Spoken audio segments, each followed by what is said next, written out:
Good afternoon, everyone. I'm Demetra Nightingale, and I'm an Institute Fellow and Director of the Federal Evidence Forum here at the Urban Institute. We're really pleased to welcome all of you who are joining us today for this next in a series of public virtual forums that we hold related to evidence, policy, and programs. We're very happy to be jointly hosting today's event with the Forum for Youth Investment. They are a great partner and have some of the leading experts on youth policy, programs, and evidence. So we thank them for partnering with us. The Urban Institute's Evidence Forum is generously funded by the Annie E. Casey Foundation and the William T. Grant Foundation, and we thank them greatly for their continued support. First, a few housekeeping notes. The event today is being recorded. The recording and all the relevant links will be posted online after the event. All the participants are muted. We have closed captions turned on. If you'd like to adjust your settings for closed caption, click the live transcription button, which is usually on the bottom of the screen.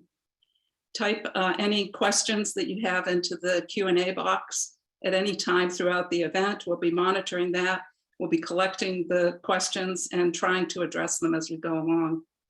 And if you would like to join the conversation on Twitter, please feel free to do so and use the hashtag #LiveAtUrban. We have a great program today, I have to tell you. And in a minute, I'm going to turn it over to our first speaker, Eileen Berman of the Annie E. Casey Foundation. Today, we're talking about how evidence can consider and promote equity. The growing and important focus on social and racial equity challenges those of us who are involved with evidence building, research, evaluations, and programs to think hard about how each of us can play a role. The Evidence Act and the President's Executive Order on Advancing Racial Equity and Support for Underserved Communities calls on federal departments to raise their priority on both evidence and equity. Government and foundation funders of research and programs have critical roles in supporting both goals, and programs serving youth and children, as well as other populations, need to be full partners in evidence to understand, absorb, act upon, and use good evidence to place equity at the center of their programs and operations. And those of us who are researchers must expand how we incorporate a focus on equity into all stages of our evaluations and studies, from identifying research questions to disseminating and using the findings. And always we should be including input from key communities and people who are affected by programs and situations that we study. We have a great set of speakers and panelists today. Eileen Berman will start us off. Eileen is a senior associate at the Annie E. Casey Foundation, where she oversees grants on evidence-based programs and practices. Her evidence and youth development experience also includes a long career and earlier work at the National Governors Association. She serves on several national advisory boards, worked at the Council for Basic Education, and she was a teacher at the high school level and at George Washington University. So her extensive expertise is really valued. After Eileen will introduce Alicia Wilson-Alstrom from the Forum for Youth Investment, who will serve as moderator for the discussion panel. Again, thanks for joining us today, and please submit any questions that you have into the Q&A box. And now I turn it over to you, Eileen. Thank you so much, Demetra. And thanks to all of you for joining us today. I am delighted to be introducing this panel on behalf of the Annie E. Casey Foundation. And the Casey Foundation's mission is to develop solutions to build brighter futures for children, families, and communities all across the country. When we do this, when children and young people thrive, they can achieve their goals, our communities are stronger, and everyone benefits. And we can't achieve this bold mission without strong research, data, and evidence. Today's session is one of a series of learning opportunities complemented by technical assistance and publications that aim to advance more equitable generation and use of research and data. These sessions are designed to raise provocative questions, spotlight model practices, share lessons, and provide a space for people to consider what's working and what needs to be done differently to support improvements in both policy and programs. And thanks to valuable partners at the WT Grant Foundation who are also supporting this series, and our partners at the Urban Institute and Forum for Youth Investment, people like you, policymakers, agency staff, researchers, practitioners, and community members have information and tools to develop and implement more effective and equitable approaches. As many of you know well, and Demetra mentioned, we come to this conversation today about equity and evidence benefiting from a confluence of federal actions. So the Evidence-Based Policy Act 2018, the memo on advancing racial equity, and the memo and executive order, trust in science, all of these federal actions lay important groundwork. Another really powerful contribution to this discussion is action at the state and local level. And I'm really delighted that today's panel will spotlight young people who are advocating in their community for social and racial justice and seeking and generating data and evidence to make their case. When we look at Generation Z, they are full of potential, yet opportunity is uneven. Youth of color, who are now representing more than half of young people across the country, are more likely to face discriminatory policies and practices that thwart their success. We and young people must change this. Earlier this year, the Casey Foundation announced our increased focus on supporting youth and young adults ages 14 to 24 to thrive. In doing so, we've been listening to and learning from young people about what they're experiencing, what they want, and what's important to them. So what are we hearing? First, we're hearing that they just want to ensure that basic needs are met. They need support of family and caring adults, and they need strong pathways from school to good jobs. And most of all, they need and want a sense of belonging. They want to feel welcomed and seen for who they are in every aspect of society in which they live, work, and play. These are the ingredients for young people to thrive, for which we must build the data and evidence that bolsters will and leads to action. Engaging in authentic and equitable relationships with young people is part of our work to create that sense of belonging and participation.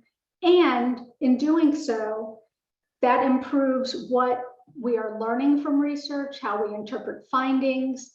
And I'll mention just a few examples of some of the partnerships that we're supporting within the foundation. So one is a project in which young people are coming together to create well-being measures that will paint a much more complete picture of how they're doing than what we can find from existing traditional administrative data. And these well-being measures will take into account a full range of experiences and culture. Additionally, we're seeing promising results from young people's involvement in state and local cross-agency children's cabinets, some of which are being facilitated by the Forum for Youth Investment in engaging young people in the process of setting their agendas and acting on those.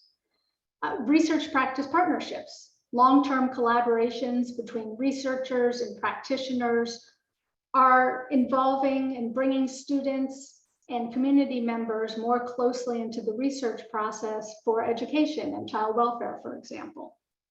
And finally, community-based programs are tapping youth participants and others for key roles in program improvement processes. You know, as Demetra mentioned, having those who most directly stand to benefit or not from decisions based on evidence in the process from the get-go is equity in action. And make no mistake, working in this way, we've learned through all of those examples that I mentioned, it can be challenging.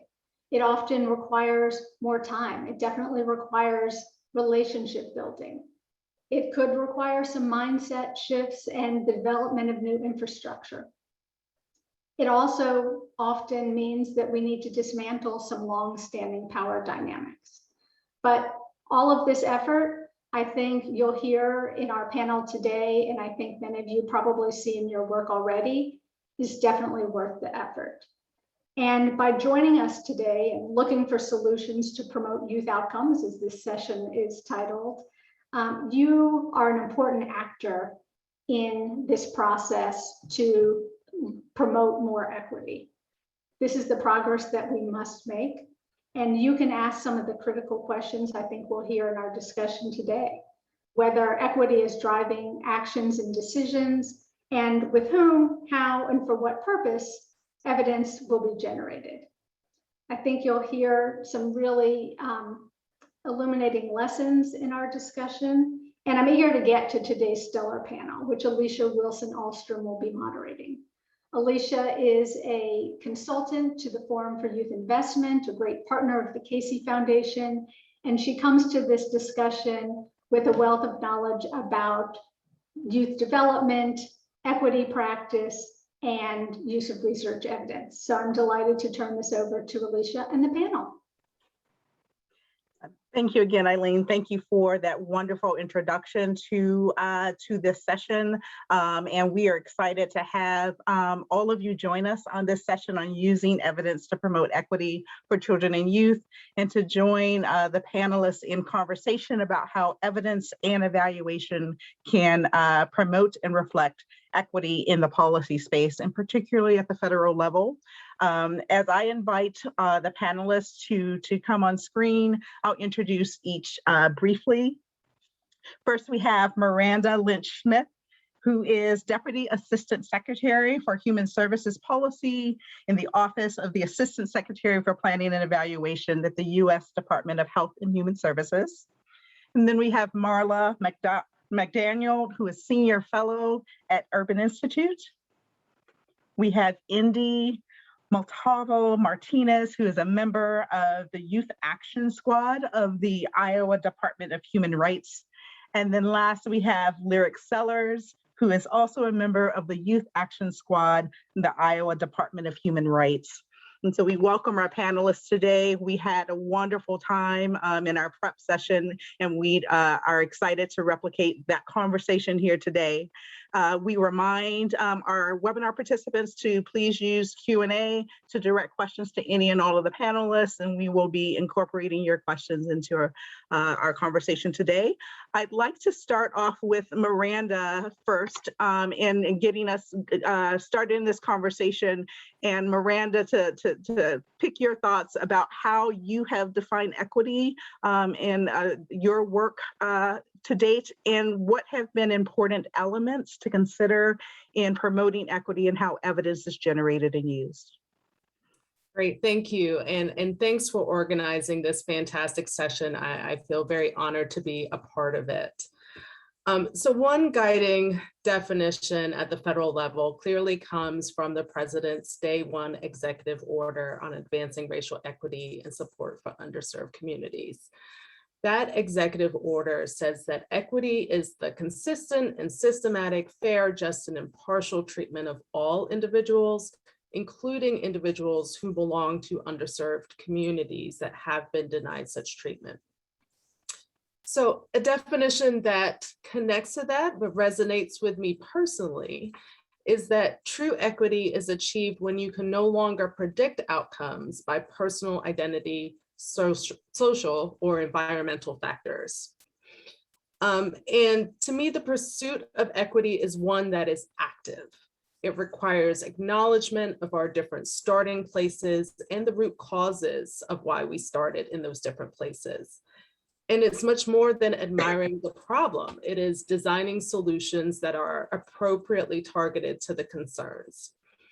So at its most basic level, we need to have and promote the generation of evidence, both qualitative and quantitative, that is sourced from people directly, from administrative data or research, et cetera, that allows us to sort through the experiences and outcomes for children and families relative to those identities, social and environmental factors, and the intersections of all of that.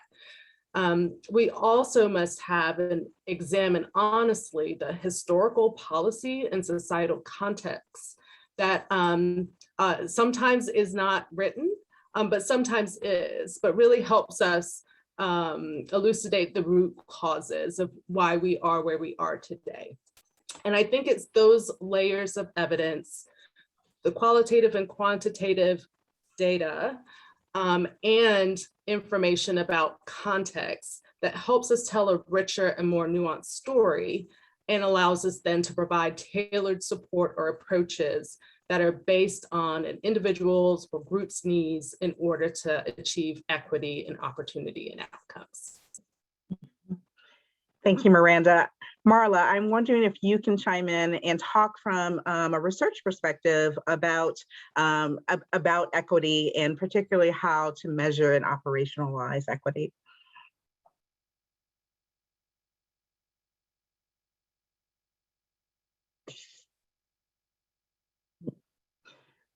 Marla, we're going to try again and just make sure that your audio is fully on. Oh, thank you. I was doubly muted just to be safe. Sorry about that. So I was saying that I was looking back at a study from 2015 to think about the question of how we have defined equity. And I looked at a particular study where we were examining structural barriers to equity for Black and African American men, including young men. And this study happened to be about Pittsburgh. But in our discussion of barriers to racial equity, we referenced the term playing field, as in leveling the playing field. So we said there were two factors at work: barriers that blocked Black men's access to the economic playing field. And then there are also barriers that made the playing field much harder to navigate once some Black men were in the game and on that playing field. But I think now, today, about your question, I would add a third aspect. I think there was greater acceptance that this proverbial playing field was a more neutral space. But now there's wider recognition, a lot more people talking about and actually building the evidence demonstrating how the playing field itself can be suspect. So it's not just access to the playing field, it's not just navigating the playing field, the field is suspiciously tilted for some to win most of the time, sometimes. So to your question, I think equity means examining that playing field, not just access to it or helping people navigate it, but examining how the field works and who it works for and why. But then pushing ourselves to figure out what would it look like and what would it take to have a playing field that works for everyone. So since we're talking about using evidence and promoting equity for children and youth, I'm thinking about this in the context of childhood asthma, just as an example of an area where there's huge inequities by race, ethnicity, income. And so the question isn't only how to get kids to doctors or how to make sure healthcare systems and people are in place to ensure the asthma is well treated and managed, but pushing and using evidence to ask bigger questions, literally about the playing field. Like, why is it that in some cases inequity is because the conditions are in place that literally ensure children are not breathing the same quality air? So in the second part of your question, to touch on briefly, what are important elements in promoting equity and how evidence is generated?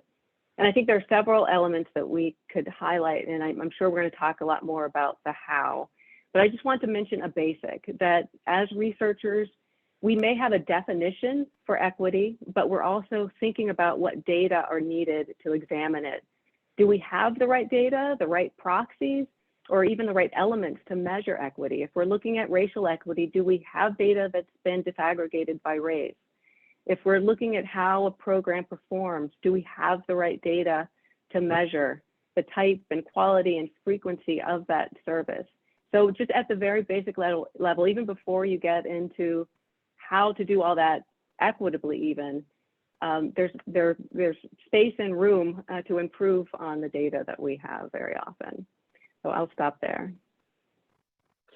Thank you for that, Marla. What I'd love to do is to have Indy and Lyric get into this conversation. And I'm curious, Indy and Lyric, if you can give us a bit of background on the Iowa Youth Action Squad and the work that you did there, and particularly talk about the kind of data you focused on in that work and how you define equity in that work. Yeah, so the Youth Action Squad was a program within the Department of Human Rights that focused on youth advocacy and basically just presented the opportunity and the resources to follow through with the plan of action or a goal. And Indy and I decided to work on the removal of SROs in school, which are school resource officers, and replace them with restorative justice practices and staff.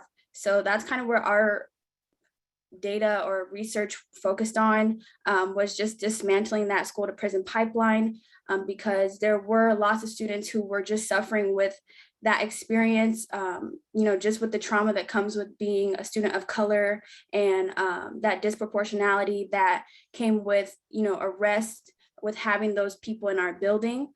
We just didn't feel that cops belong in school, but we know that we needed to continue to invest in our students with the people that do, like support staff and teachers, and those being the people to provide that safe feeling and that ability to learn. So we basically just kind of started with defining equity on our own, and doing our own research surrounding just our school experience in general and this experience of other students.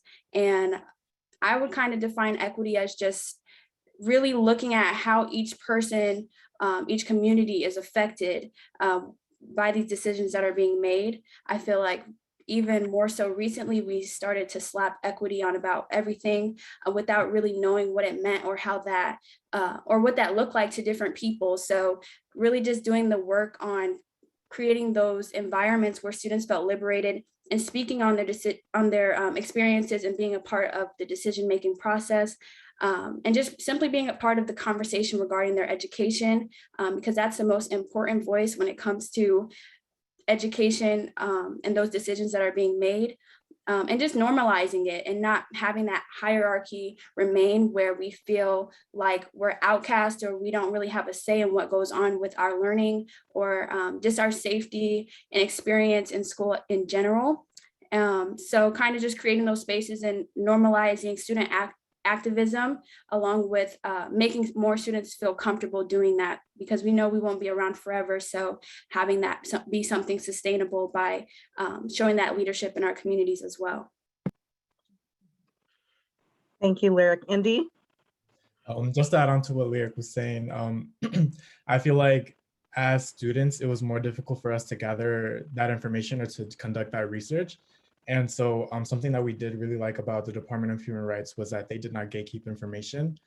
They made themselves accessible to us and all the information they had, and we could then use that information to make informed decisions and advocate for the right things.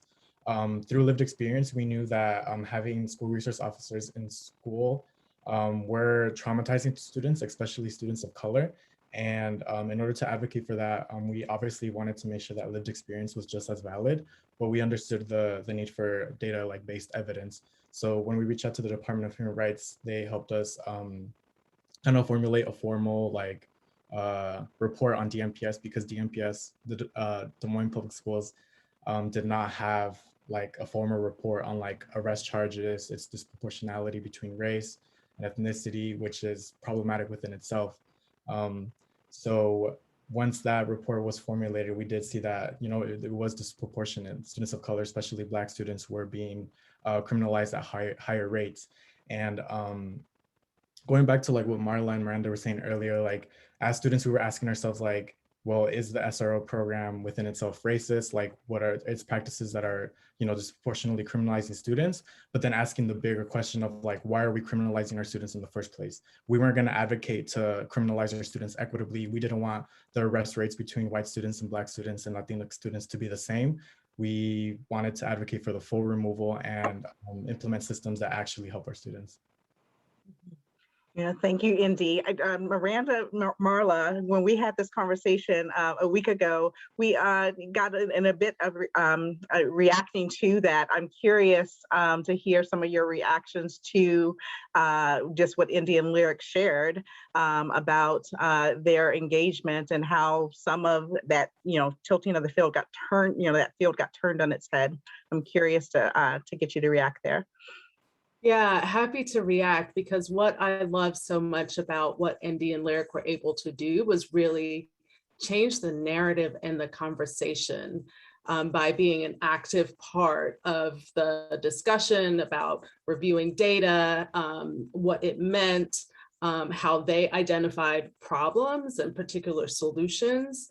And that is so important. I think that we have a lot of opportunity in the federal space to better engage the communities we intend to impact in the policymaking process with our research, by truly sharing power and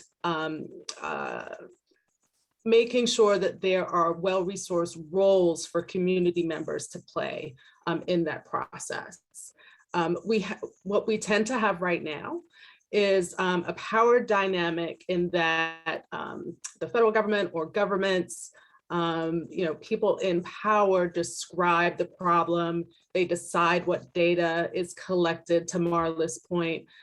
They define the research questions, and the impacted community is not a part of that process and don't have the opportunity to weigh in, even on the initial framing of the potential problem, the potential solution.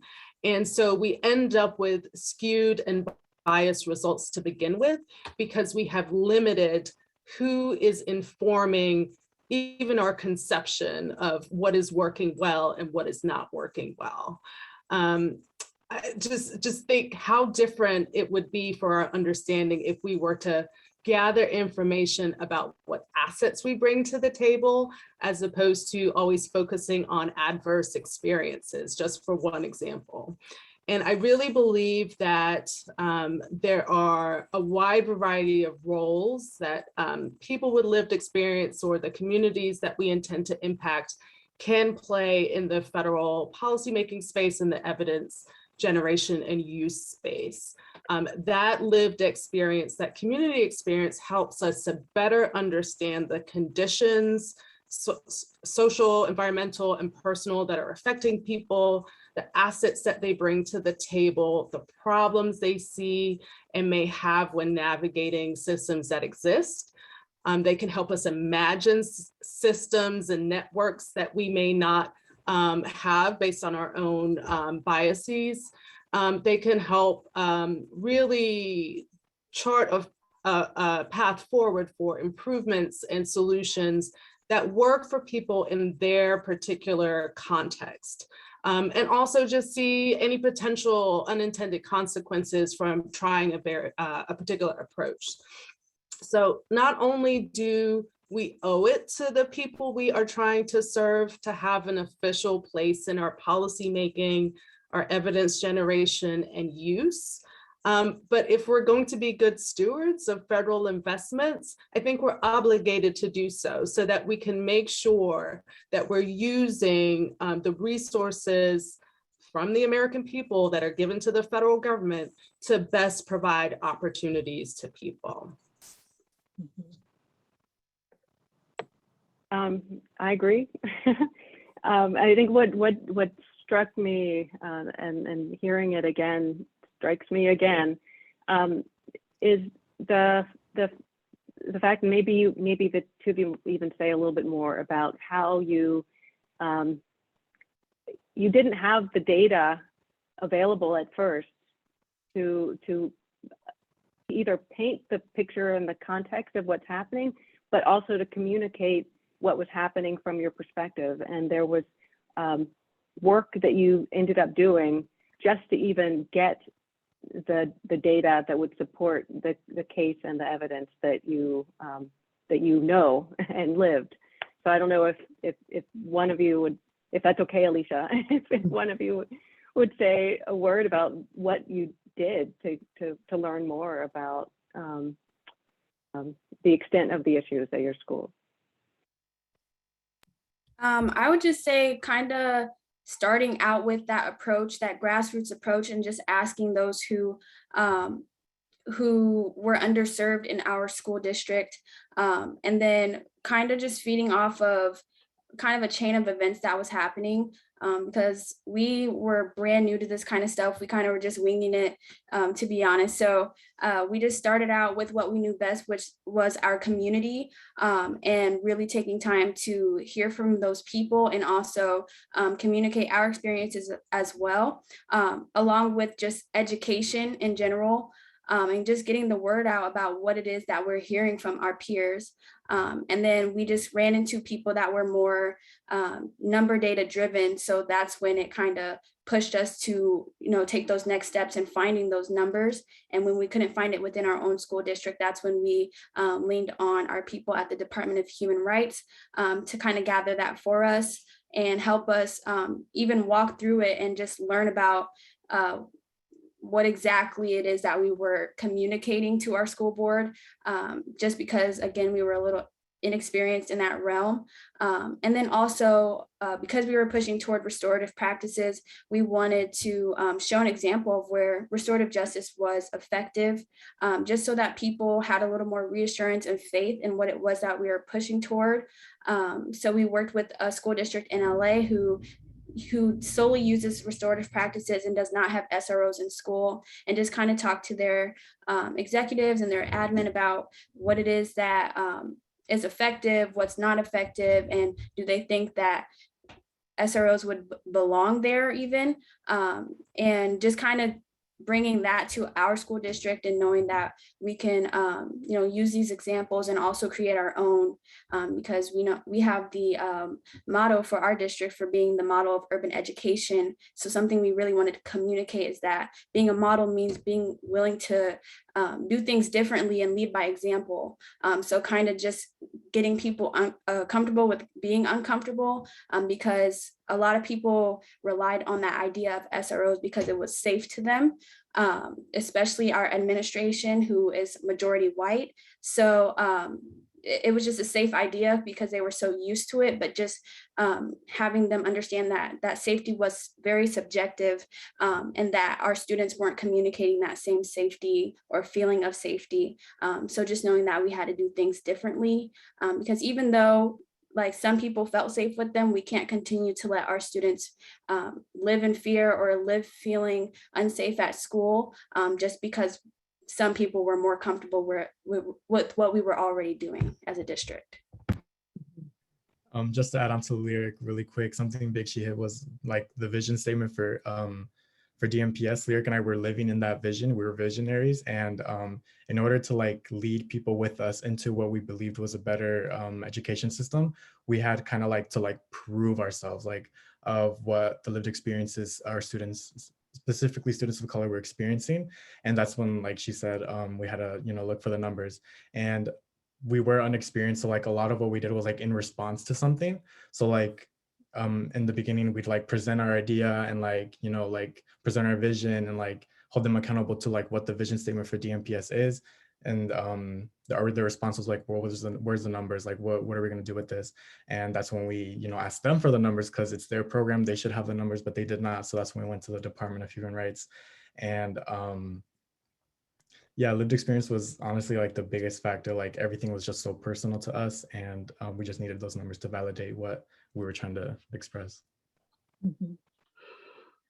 So I'm curious to continue this conversation and talking about some of the strategies. I mean, you lifted up a couple of things that kind of changed the game and changed the way that the approach, just starting with the definition of equity and defining that for yourselves, changing the narrative, questioning the core ideas around safety, like safe for whom, and defined by whom, and really seeking out strategies where lived experience would be put as just as valid as other ways of knowing. So I'm curious about to have a bit of a conversation about some of the strategies that you think work best, in starting with Lyric and Indy, in really working with your peers to uncover some of that data. What strategies felt most important to be engaging other young people?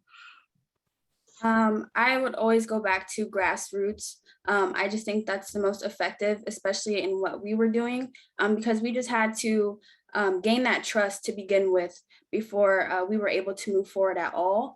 We would not have been able to do anything without the support and the willingness of our peers to invest in what it was that we were doing, and just really communicating that we were doing it for them as well.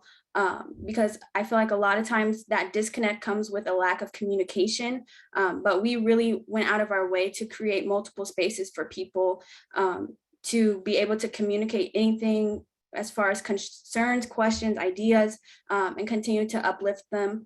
And a lot of times at first, especially staff, were kind of on the fence about it.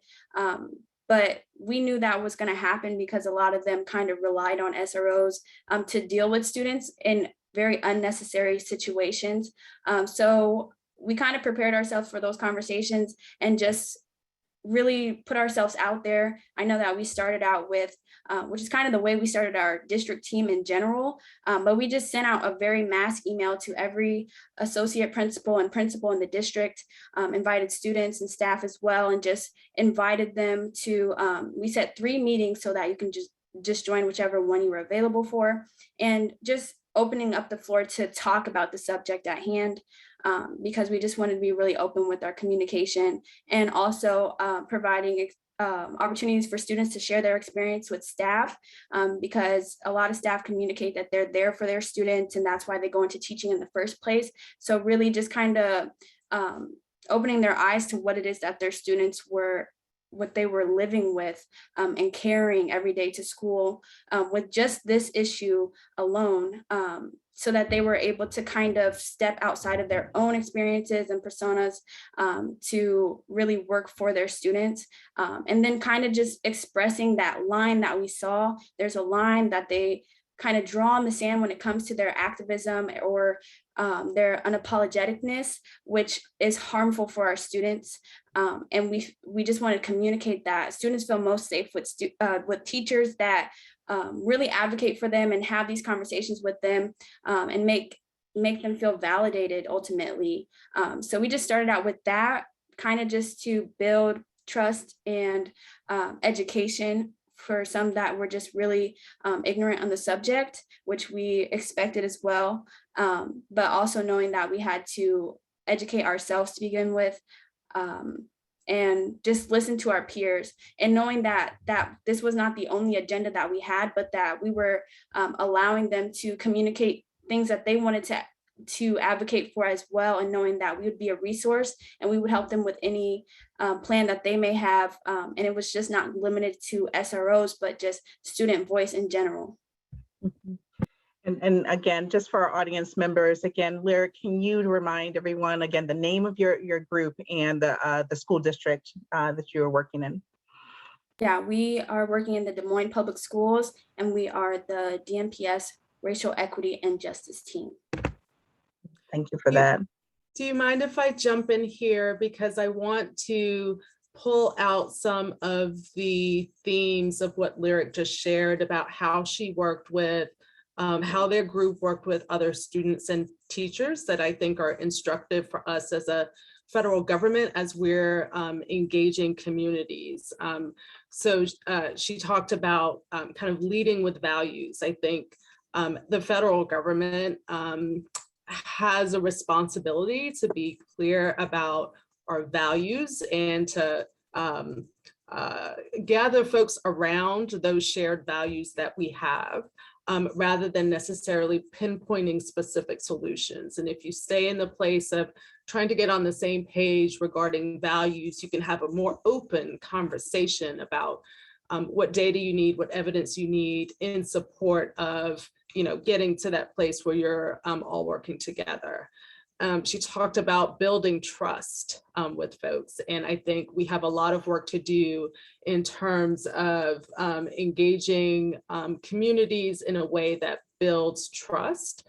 I think we need to have potentially cultural ambassadors or trained facilitators, folks who are able to invite people into the conversation in a way that feels comfortable for them and not just for the federal government, right? I think that's not something we've necessarily done before. We may have done it in some places, particularly with tribal communities, but there are many more communities that we need to reach.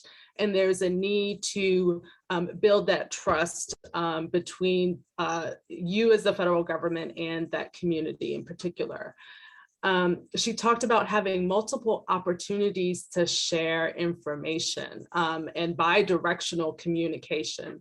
And again, I think the federal government historically may have been in the place of, just presenting information, it's going one way, or receiving information one way, and not opening up a dialogue, right? And not iterating together. And I think if we are going to get to a place where we are co-designing solutions that work for communities, we have to support that bi-directional communication about policy, about data, about what it means.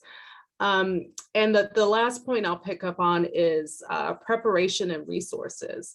So I think in particular, when we are in bi-directional communication with the communities we aim to serve, the federal government has a responsibility to support preparing those people to be in conversation, to contribute to the dialogue, to share their insights in whatever way that feels comfortable for them. And we have a responsibility for us to prepare the policymakers or the researchers or the people that are listening to that information so that they can receive it, so that they can hold it in the same vein that they may receive information from those that are traditionally analyzing policy or providing data. So I just found a lot of points that Lyric raised that resonated with me and speak to ways in which the federal government has more work to do to really meaningfully engage communities in the business of generating and using evidence. Mm-hmm. And Miranda, speaking of more work to do, I am curious about some of the constraints that you see at the federal level and some ways to think about those constraints. Yes. So, I mean, I think that one constraint to acknowledge just right up front is that while the federal government may have had the intention to support equity and advance equity in its policy making, even in its data use, we have not traditionally taken on that role. It has much more been about consistency and fairness and equality, and not creating different solutions for different communities so that everybody has an opportunity to advance.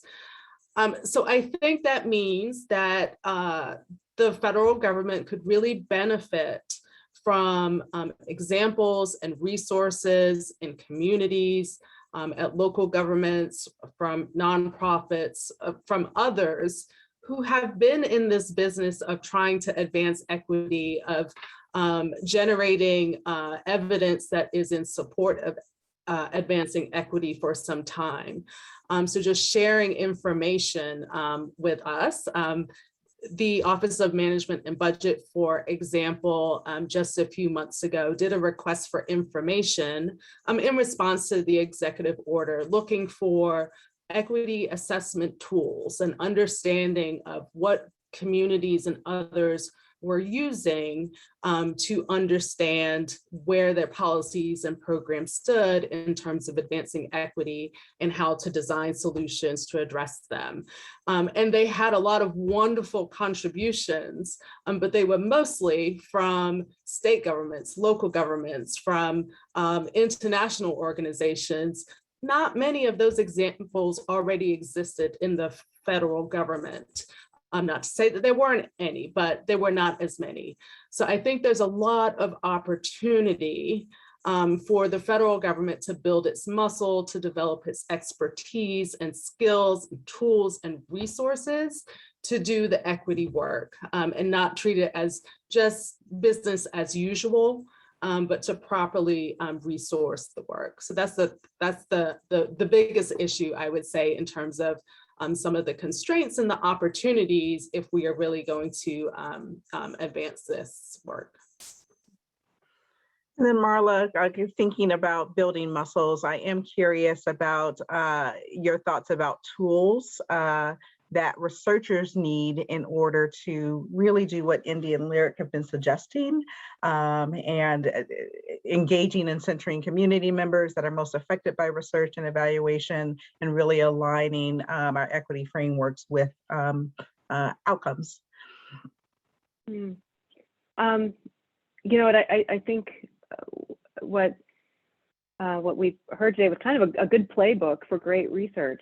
You know, the tools that are needed in research are better communication with the people and the questions that we're asking, the people most affected by the questions, and getting more input on those questions, generating the questions from the source of the evidence, the people who with lived experience in these questions. I don't think we do quite as good a job in ensuring that our questions are grounded in the experiences on the ground all the time. I think some of the other tools, and I think Lyric said it well when she was talking about bringing stakeholders to the table. You know, in research, we are talking a lot more about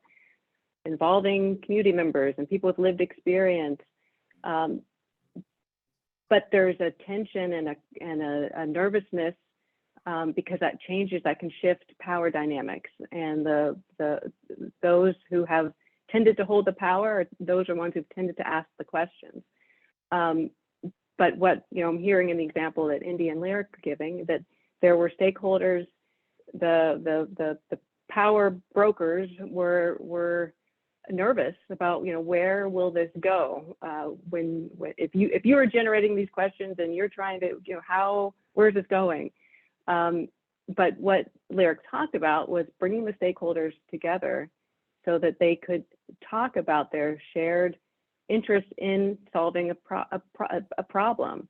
And Miranda said it too, pointing out the value, you know, talking about the value system that are underlying the ultimate goal, and trying to find that. And I think that is a way to help support shifting power dynamics and bringing more equity to the power structure of generating and using and building evidence.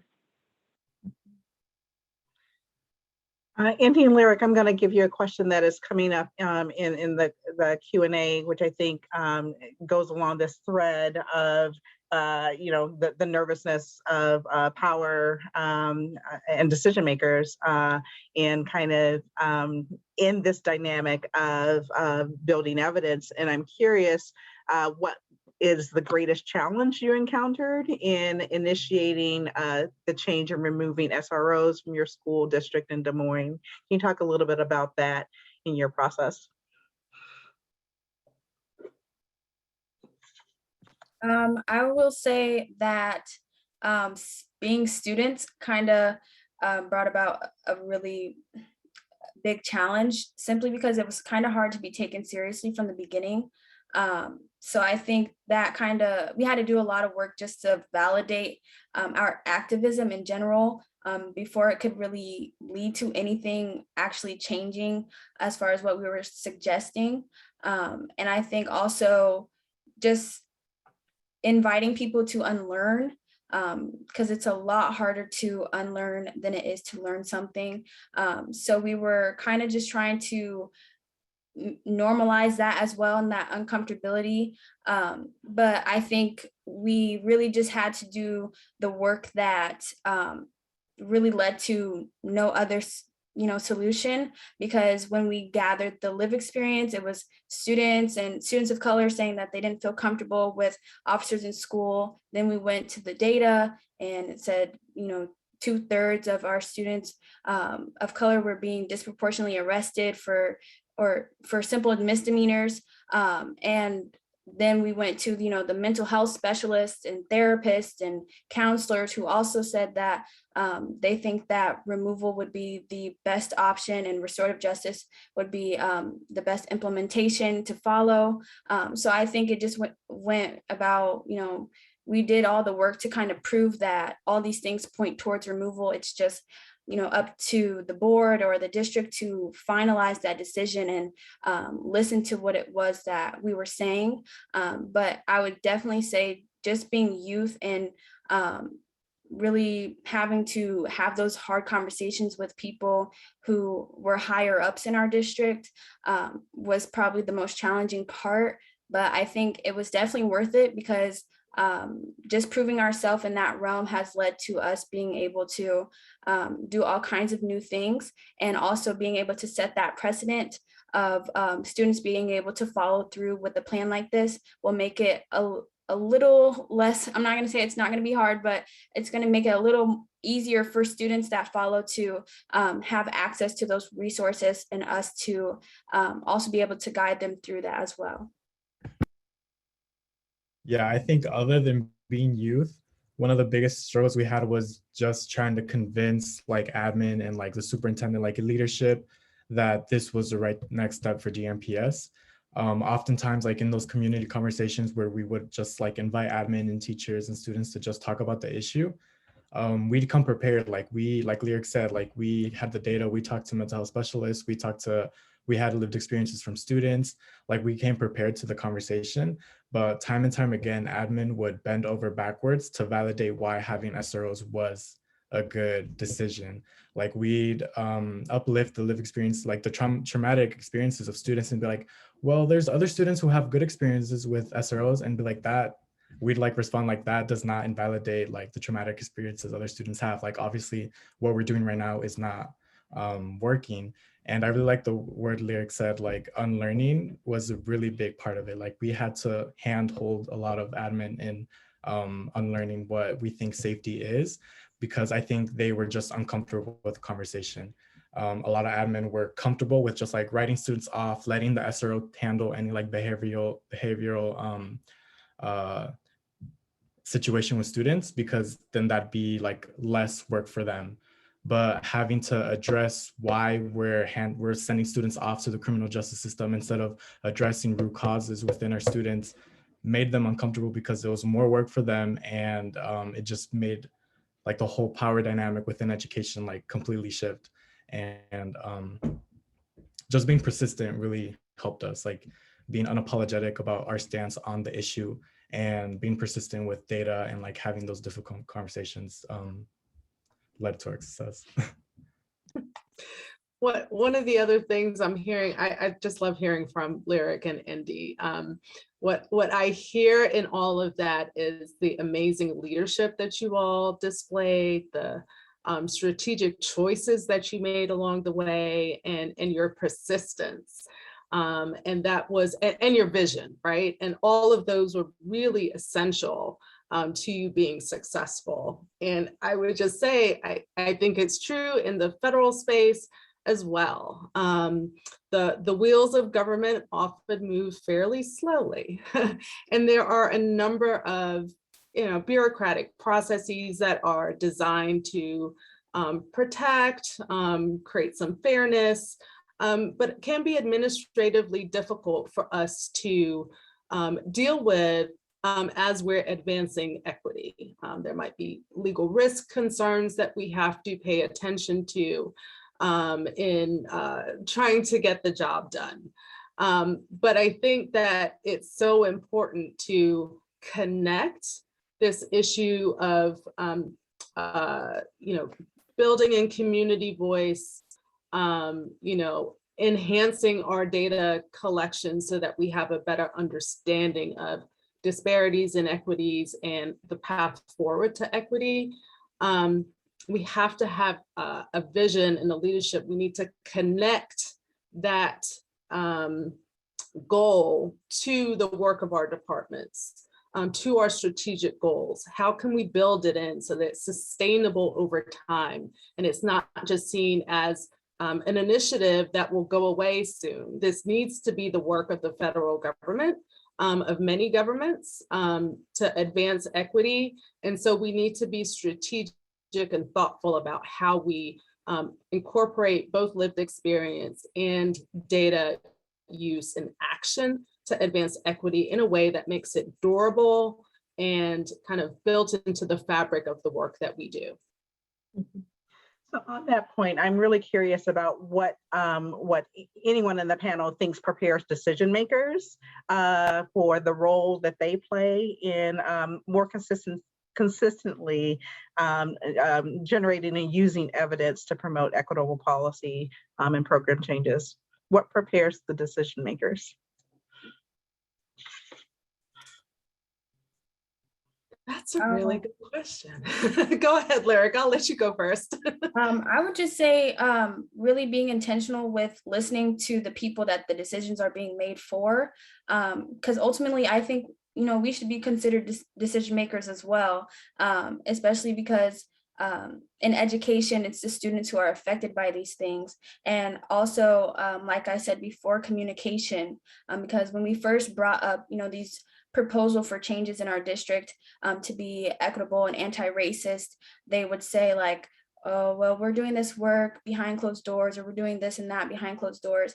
And, we just communicated, what good is it for us to not see it, or for us to not feel like you're doing that work because you're making it a secret for some reason. But I think just really being intentional with how you communicate that, and how even hands-on you are with your approach, and also making it equitable as far as who's a part of these conversations. I know I went to a couple, district meetings or community gatherings where it was our administration, and we talk about, building up math scores or algebra scores for our Black male students, but there were not Black male students there. So I think really just really being intentional with your audience, and also who do you bring to the table in order to cater to equity in everything. And I think we have to look at it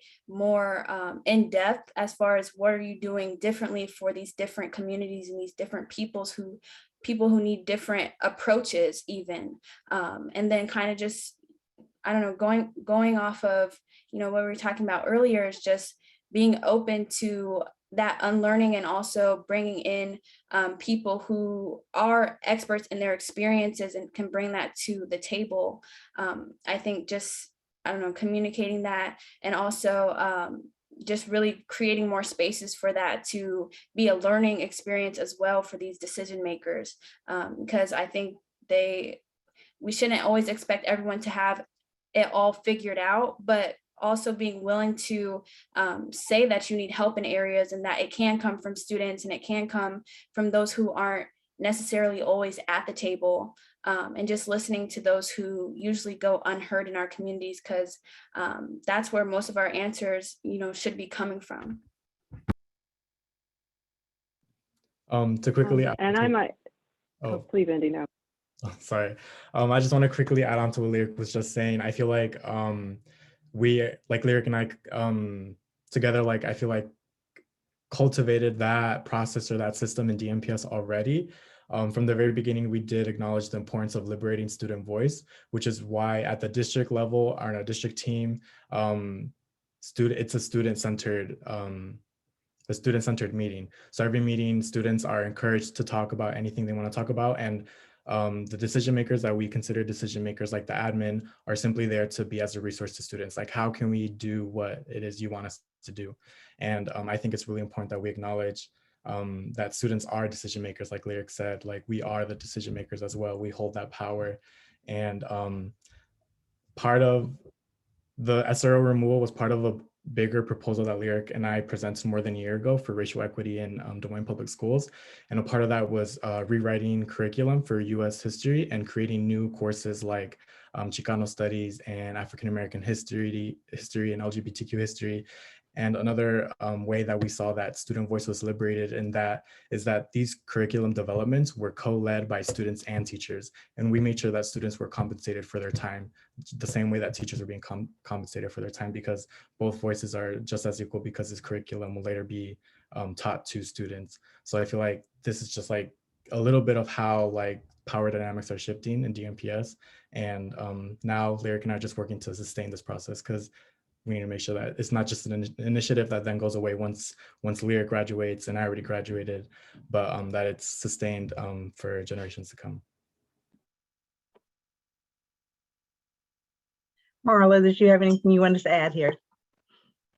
Yeah, I can add quickly. I'm thinking, so, how do you prepare decision makers? I think decision makers ultimately are motivated to make decisions that will solve a perceived problem and find the right solution to it.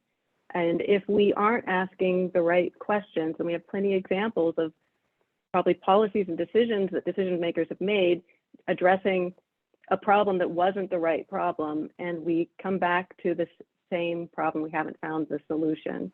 And so I think as decision makers are to prepare a decision maker to think about it in terms of, making sure that everyone, the right people are at the table to help formulate the question and the problem, so that the solutions are, ideally effective the first time. I have one more question before we turn over to more of the Q&A questions that we've been collecting. And this question is to Indy and Lyric. What would you want the people who are listening today to know about the ways that researchers and system leaders have facilitated your work? So what was helpful in the way that they supported and facilitated your work, as well as maybe what wasn't as conducive? But let's start with what did facilitate that work. I personally think the biggest thing was our friends at DHR did not gatekeep information. I feel like having access to that information was single-handedly the most important thing in pushing for our agenda to remove SROs, because without that data, it'd be harder to convince people. And I feel like on the broader scale, like researchers should encourage community leaders and community activists to entrust that they know what they're doing with the information. Yeah, I would definitely agree. I think it was kind of a shock to us is how easily they were to get on board and help us, because for every other source of information, almost we had to jump through all these hoops to even be led back to square one half the time. But they were really open to helping us from the very beginning, and just simply asking us what it was that we needed and how they could help us, rather than trying to dictate how anything went, or trying to be in control of the situation. And many times that our admin usually try to take that stance, but for them it was kind of just like a relationship that we were able to build and continue on. Like, if we were to need any information for following agendas that we had, we know that those are people in our corner that we can go to receive any information that we ask for. So we are really appreciative of them, and how easily they were to help us, and just really knowing where their values stood, and also just being a part of the Youth Action Squad in general provided lots of education for us especially starting out as people who were new to activism and just simply were going off of pure passion. But we were able to learn a lot about, what goes into it when talking to legislature or to our community members, or who to reach out to for certain things. So I would think that was probably a big positive. And then as we go into kind of Q&A, one of the follow-up questions I have from the Q&A is, could you share about how you determined to take on, how you determine what issue to take on? How did you land on safety in schools? I think a big part is just hearing from our students and what it was that they were communicating, and also just kind of reevaluating it with what was going on at the time. Mind you, this was the summer where all those protests and things were going on. So it made people a little more comfortable to speak about it because they were just really fed up. So I think, outside of the activism and the protesting in the streets, we knew that we had to take a systemic approach as well in dismantling that school to prison pipeline. So it kind of just was determined by what came about, and also just reevaluating our experiences in general and what it was that we were missing. So in regard to representation, that kind of led to these new classes that we were a part of developing. And then with representation in staff, we then jumped on the hiring committee for these new restorative justice positions that would be coming in and replacing SROs. So I think it kind of just goes by what we're experiencing and what our students are experiencing and communicating, and then just really, opening it up to have those conversations as well. Because us talking throughout this SRO process led to our team being created, and then also having those teams at individual schools as well, so that they can focus on building specific goals and then bring them to our district-wide team every month. So basically whatever comes up there is where we kind of go next, and that led to protests to the bill to ban talkings of systemic racism or anything that was considered divisive or not patriotic, or just anything that kind of came up. And then also working on sustainability throughout it all, and leading our retreat over the summer where we got students to learn about activism and self-care and activism, art and activism, and being able to create their own agendas and action plans that we will throughout the year support them in pursuing. Just to quickly add on to what Lyric said, I think she hit everything, but just to reiterate the fact that the work we did, it was at the beginning purely out of passion, out of personal experience. We are both students of color who have been in DMPS since day one in our educational experience. And so we know what we were missing. We know what we would have liked more of. And a lot of it was lack of representation in staff and curriculum, and seeing firsthand how the school to prison pipeline affected our community. And we just started working, and all of these agendas came from a initial proposal, like I said earlier, that we created. And yeah, I was just really excited to do the my favorite thing so far has been the racial equity retreat that we did over the summer. And equity expands past anti-racism. There's other forms of injustice that exist in education, and just really excited to see how we can continue to support sustaining this process with the new students and their action plans. One of the questions that this conversation has brought up from the question and answers, and particularly Lyric and Indy's commentary, is the question of who is responsible for establishing standards of trust and or accountability. I would say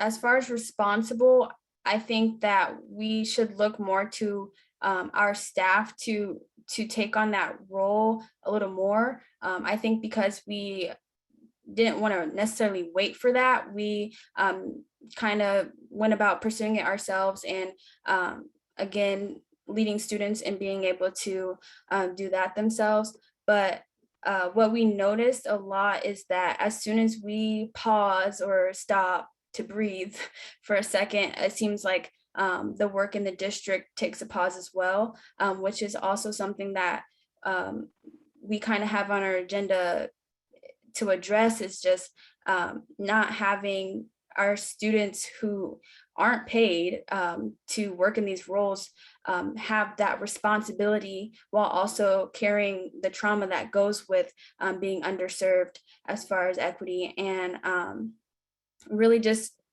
making it so that people have to step up in their roles, because for a long time, it was just a lot of burnout that we've experienced, because we feel like we always have to have the next step, and that we're looked to a lot of times just because of what we've done, recently or in the past with our other agendas, to kind of continue this work, which of course we will, because that's what we're passionate about and that's what we do as student activists, but also holding our district accountable and our community members accountable, our legislation accountable, in following through in those roles as well. Because a lot of times, as mentioned before, with like some of the bills that we're going through, it felt as if we were working towards progression, towards anti-racism and equity, but our legislation was going backwards with basically saying we can't really talk about it. So really just, I don't know, holding those people accountable who it's kind of their jobs to do this kind of work, and not letting it always fall on the students, because we have class and we have other, teenage things that we're dealing with. And I don't know, just making it so that we can dismantle that hierarchy that makes it feel so divided, and that we have to pursue these things on our own, but also making sure that people feel like they're doing their part, and that we've established roles so that they know how to cater to the students as well. Any additional thoughts on this question about who's responsible for trust and accountability?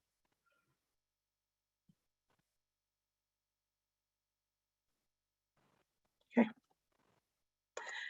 Let me turn to another question. Another question that came is, can you give an example of how we might be able to frame a research question or program evaluation question to get to the heart of that value sharing as a goal? So how might we frame a research question or program evaluation question that gets to the heart of that values point that we made earlier? I would say that is very possible. I mean, it's you value. So one, you could set shared values, and then over the course of a study, design it so that one of the outcomes that you are measuring is to what extent are stakeholders living out that value. I think in part of in defining a value, and as a researcher thinking about how do you operationalize that? How would I measure that? Stakeholders should also talk about, this value for me means X action.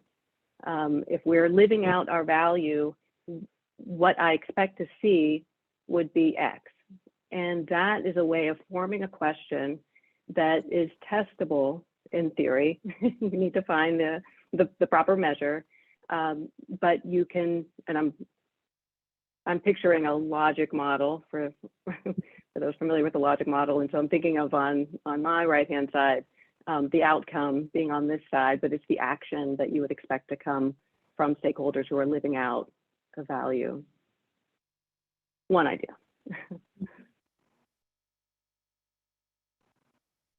Anyone wish to add to that? I will probably display my challenge with actually formulating good research or evaluation questions, right? But I mean, I was thinking of something like, if we want to know what the facilitators are that help get people to work, we need to ask that question versus a question about whether TANF work participation rates are, facilitators of work, right? I think we need to allow for there to be more possibilities of what people understand as work to begin with. Work might not mean going to an office 9 to 5. Work might mean providing childcare in a barter system for someone, right?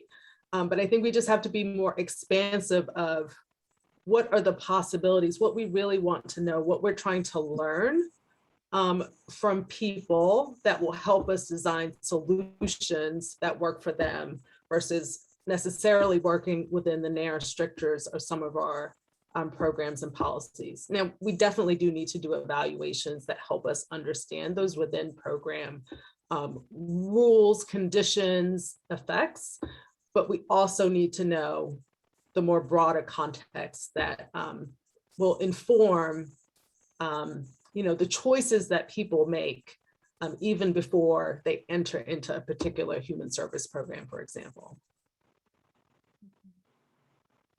Yeah. And the question for Miranda, actually, do you think that we are headed in the right direction post passing the Evidence Act of 2018? That's an interesting question.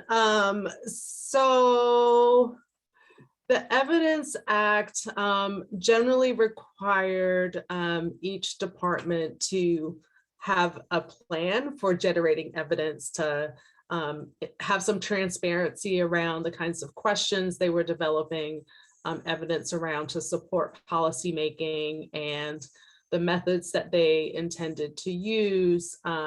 So I would say that the bones of the Evidence Act are good. I think that as with everything, there's opportunities to improve. And I also think that, one of the ways, connecting it back to this conversation around equity, is we can be more intentional and specific about how we're building in qualitative data, information from stakeholders to help us answer questions, research questions that we have. And I just think there's room for us to grow there so that it moves beyond some of the more quantitative methods and answer some of these broader questions that get at some of the societal conditions we are interested in knowing about. And then a question really around actually for the students. Would the students, so would Indy and Lyric be willing to have a conversation on steps to take and share their action plan? And this is coming from a youth development educator in 4-H and wanting to hear a little bit more about, I think, kind of like first steps to take to do this with other students. What advice would you give or guidance would you give?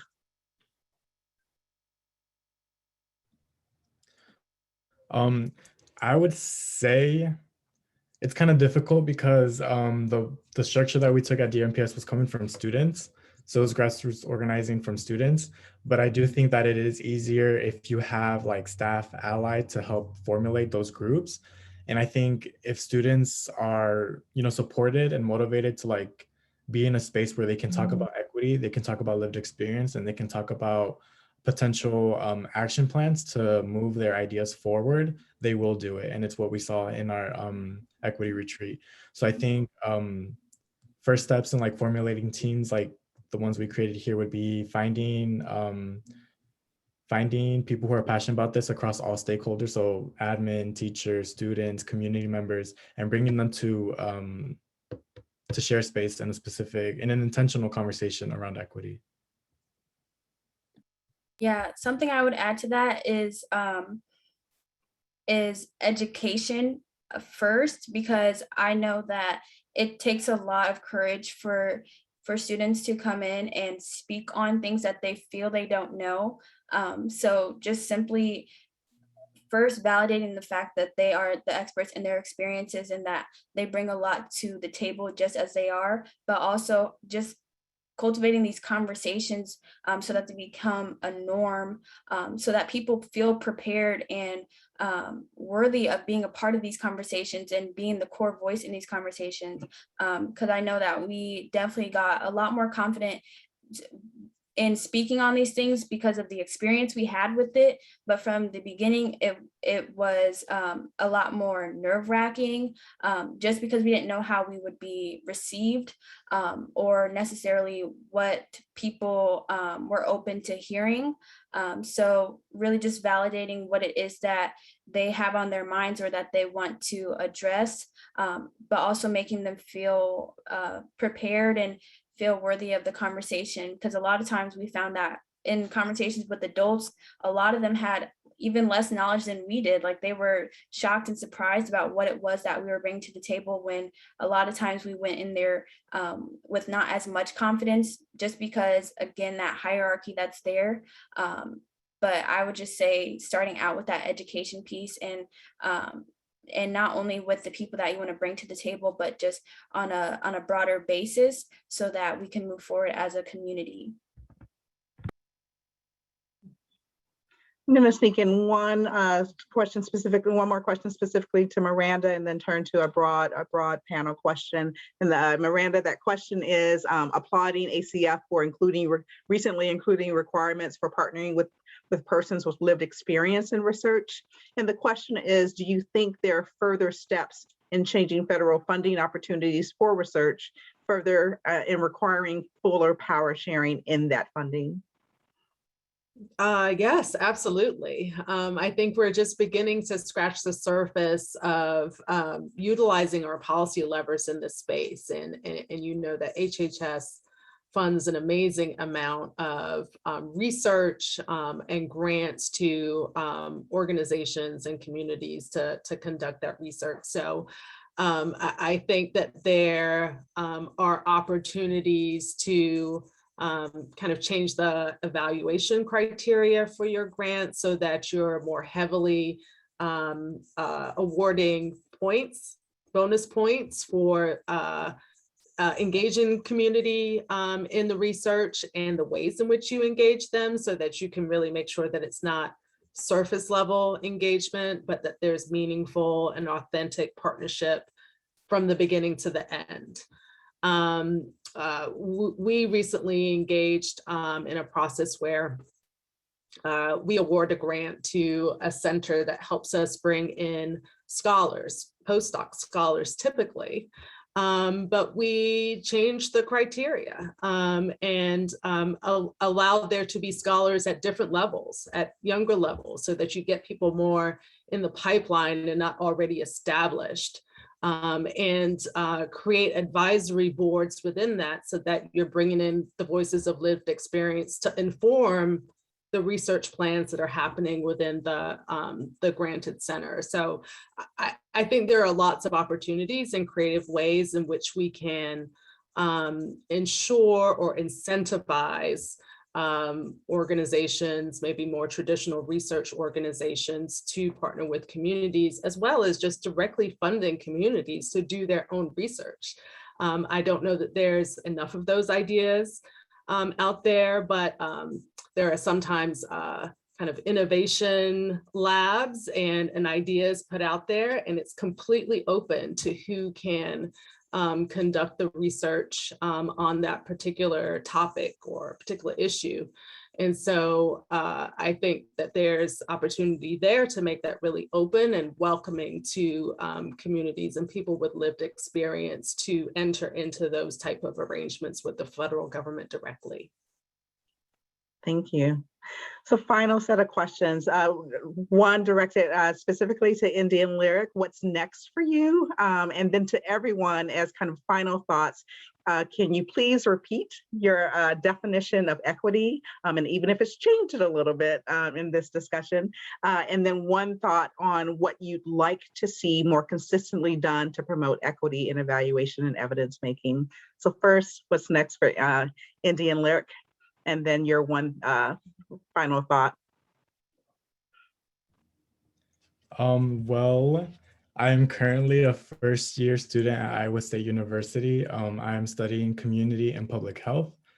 I would say my next step, or like my well, I wouldn't say dream job because I don't dream of labor, but I'd say like the work I want to get into would be public health specifically, like getting to, because like the way I see it is like the same inequities that exist in the education system that I saw firsthand also exist in healthcare. And I see it through lived experiences with like my family members. We come from like a long history of like different like medical complications. And so again, it's like coming from passion work. And I see the ways that like I can leverage my experience with this advocacy in healthcare and, expand access to healthcare within my own community, get to like racial inequities that exist in healthcare and like, kind of facilitating the same work that I've been passionate about for a while. Lyric? Yeah, I am currently a senior at East, so I will be attending Iowa State next year, and I will be majoring in communications and just looking for ways to continue this work. A lot of times when people asked, what it is I want to do as far as my job in the future, it was very hard for me to answer because I don't necessarily know what this is called in a job title, but I just realized that I want to do exactly what it is I'm doing now and continue this advocacy and investing in my community in ways that hopefully one day will pay the bills I need it to. But as far as, other things I wish Indy would have mentioned, that he started a group at ISU called The Color of Love, which kind of does similar work that we do with our team in DMPS. So of course I'll work with them and working on creating that pipeline between DMPS and Iowa State to have that, college pipeline as well, and have people just have a safe space in both areas to, talk about liberation and continue student activism. My bad. All right. And then very quickly, and this will be a quick less than a minute repeat of your definition of equity and one thought you'd like to leave us with about what you'd like to see more consistently done to promote equity in evaluation and evidence making. Who'd like to start? Okay, I'll get us started. Sorry, Marla, I jumped in first. My definition is that you can no longer predict outcomes by personal identity, social or environmental factors, and that the achievement of equity is an active process. I'm gonna weasel a little bit with the one thing because there's so much. I particularly in the federal policymaking space, I think it's so important to embed what we do into sustainable vehicles. So one-off initiatives and strategies to try to advance equity have their place, but they're not sustainable. And we know that there is ongoing change in our policymaking environment and politics. So I think it's really important to look for the way to sustain your efforts to advance equity in durable processes. Definition and one thing, Marla? Okay, I'm going to take Miranda's definition. I think that works. And building off of a comment earlier today, equity is context related. You got to define it. You have to define it with the people that are the people that you're in the question that you're trying to solve. I would leave one thing. Oh, there'd be so many, but for me, it's the question about data and ensuring that the voices that can inform the evidence are front and center at the table, and that the voices are incorporated equitably. And there was also another mention of compensation for experts, and I think treating experts equally is key for me. Thanks. Okay, Indy or Lyric, equity in one thing, and we have just 2 minutes left, I believe.